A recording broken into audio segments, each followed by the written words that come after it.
జనరల్గా సినిమా అంటే సకుటుంబ సపరివార సమేతంగా వెళ్ళేటువంటి ఒక ప్రక్రియ ఉంది.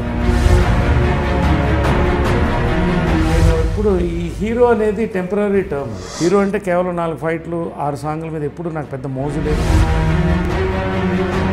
తెలుగు నటులకి ముందు ప్రోత్సహించండి. సో ఆ ఫైట్ నేను ఇస్తున్నాను.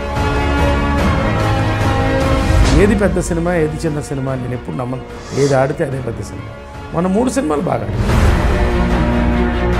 ఆడవాళ్ళంతా కూడా టీవీకి అతుక్కుపోయారు. వాళ్ళు లాగడానికి చాలా కష్టం. సాయంకాలం 2 కోట్ల సినిమాకి ₹1 కోటి పబ్లిసిటీ.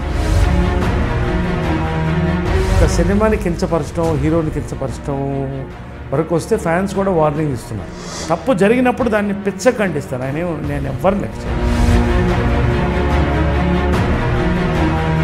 అది పురాణాల నుంచి ఉంది మనకి. ఆడ మగ ఉన్నప్పుడు ఇష్యూస్ ఉంటాయి. నేను FNCCలో 5,000కి మెంబర్షిప్ ఇచ్చినా నేను తీసుకున్నాను.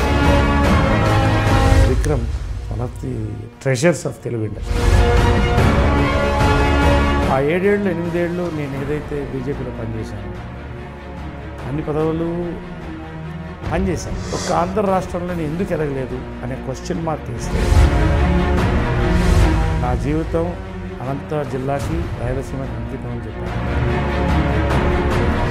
ఒక లైఫ్ అనేది ఒకసారి వస్తుంది. నేను రాసుకున్నాను. పవన్ కళ్యాణ్ లాంటి వాళ్ళు వచ్చినప్పుడు ఖచ్చితంగా నా యొక్క మద్దతు సపోర్ట్ వాళ్ళకి.